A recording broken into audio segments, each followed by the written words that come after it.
Hello guys, good morning muna rito at good evening dyan. Again, kakagising lang natin at ang sarap ng ating tulog, what the heck. Parang laging masarap ang tulog ko sa tuwing bago ako matulog, maiisip ko ang impeachment trial ni Inday Sayad. Tapos makakakwentuhan ko ang puting kabayo, tapos maaalala ko kung ano nang nangyayari kay Inday Sayad at alumpihit na, pati yung magkakapatid na may sayad, no? Kasama si Yutman, si Barbie.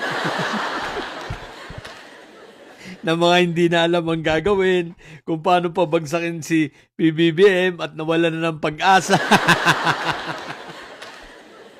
Tapos maiisip mo yung maiisip mo yung lagi yung mga rally na palpak, di ba? Anyway guys, hindi yun ang pag-uusapan natin. Ito ang ating pag-uusapan. Ang daming mga bobong didilis ang sinakyan nitong si Trump at sinalsal, no? Sinalsal yung sinasabi ni Trump patungkol sa ICC. At ang fake news nila, si Trump daw ay gigibain na ang ICC, nagpapaniwala kay Binibini Baklang Hari. No? Gigibain na raw ang ICC at kapag ang ICC raw ay tinanggal na ni Trump, makakalaya na yung tatay nilang karton at makakalaya na sa preso. Ay, balahibo, what the heck. Diba? No, eto, mga didilis na tanga. Mga didilis na bobo na napaghahalatang hindi nag-aral, hindi nag-research, napaghahalatang mga patay gutom, dugyot at mga amoy luga. Makinig kayo. Yang katangahan ninyo, lampas sa impyerno. Yang katangahan ninyo at kabubuhan, hindi ko alam kung ang layo na ng narating. Kung di naman pala kayo tanga, unang-una, anong power ni Trump para tanggalin ang ICC? Anong gagawin niya? Unang-una, hindi siya miyembro ng ICC. Ang US ay hindi member ng ICC. Okay, yan ang una.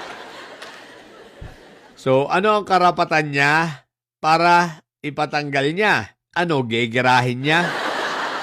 Bobo ba kayo? Ang ICC ay hindi bansa para girahin. Di ba? Anong gagawin niya? Tatanggalin niya? Paano nga niya tatanggalin at patitigilin kung hindi nga siya member?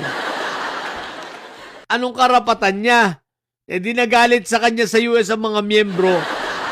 At ang mga miyembro ng ICC, karamihan dito mga kaalyado rin niya. Hindi ibig sabihin na susunod sa kanya yung mga kaalyado niya. Dahil maraming ang kaalyado niya, hindi rin sumuporta sa gera niya sa Iran. Kaya hirap na hirap siya, di ba? Antangan nyo lang. Pangalawa, saan ba located ang kung gegerahin ni Trump ang ICC? Saan ba located ang ICC?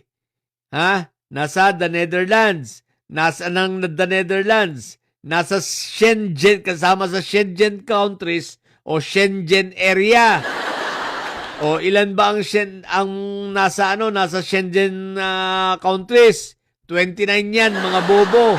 29 yan na bansa na nasa Europe na magkakatabi.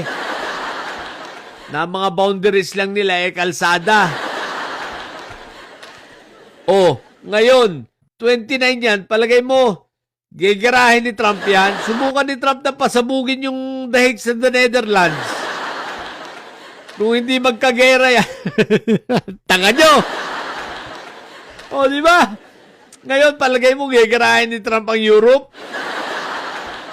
Mga bobo ba kayo? Takot lang ni Trump sa 29 countries na kakalabanin niya. Mga kaalyado rin niya yan. At palagay mo yung 29 countries na yun, papayag lang ganun-ganun lang. At palagay mo yung mga member ng ICC, papayag rin ng ganun-ganun lang.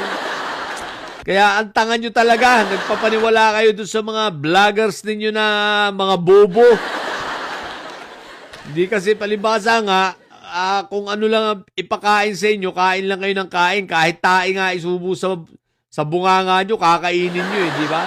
Sa sobrang kabubuhan ninyo. Kaya huwag kayong tanga. Yung tatay nyong preso, yung tatay nyong karton, doon na yun mamamatay. Doon na nga yun mawawala sa sarili at masisiraan ng ulo. Ang hintayin na lang ninyo, kapag nabalitaan nyo na si Fentaboy, nagpapahid na ng mga tae sa mga dingding niya. Ang hintayin yung balita, yung nagagalit na yung mga cleaner doon. Yung galit na yung housekeeping kasi umiihi na sa salwal. Tapos yun nga, nagpapahid ng tae sa mga gilid-gilid at sa mga pader niya. At hindi na marunong tumae sa kubeta. Yun ang pupuntahan ni Fentaboy doon. Pero tulad ng sinabi ko, pinapagdasal namin na sana magtagal pa ang buhay niya. Lumampas pa siya ng 30 years. Para sa ganun, mapanagutan niya ang lahat ng mga kasalanan niya. Di ba ka? Kaya huwag kayong tanga. Anong tingin nyo kay Trump? Tsaka si Trump, ilang taon na lang. Tingin nyo ba marere-elect si Trump? Ay, Diyos ko po, Rudy. Marami ng US citizen, mga US citizens ang ayaw na kay Trump. Tsaka 4 na taon niya. Kailan ba si Trump? Kailan ba mag-election uli ang ano? Ewan ko, basta 4 taon lang ang presidente ng US, then nare-re-elect naman yan. Tingin nyo ba mare-re-elect siya? Yun ang tingin nyo. I don't think so. Pero, ma-re-elect man siya, makaupo uli siya sa second term niya kung sakali man, hindi pa rin niya magegera o hindi pa rin niya mapapatigil ang ICC. Dahil wala siyang pakialam sa ICC. Wala rin siyang karapatan. Ngayon, si Trump, bully lang yan. Yabang lang yung kanyang yon.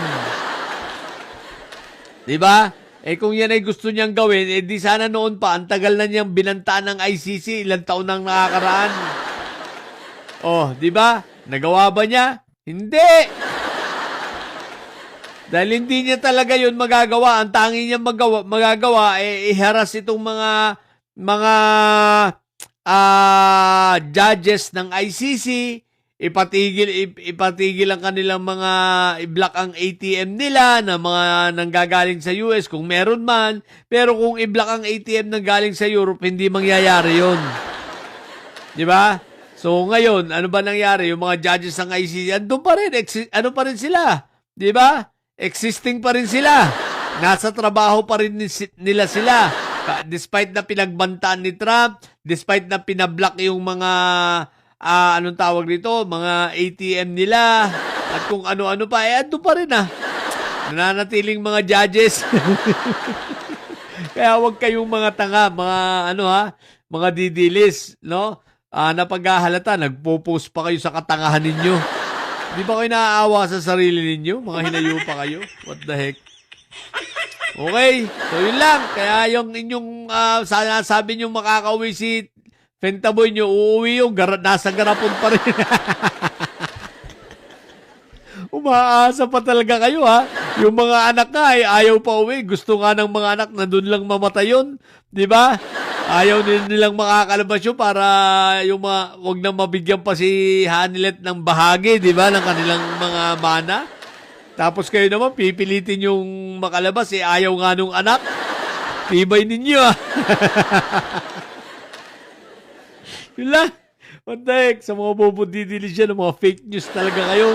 Malatili kayo mga bobo at may sayad sapagkat ang may sayad ay laging high blood. Bye!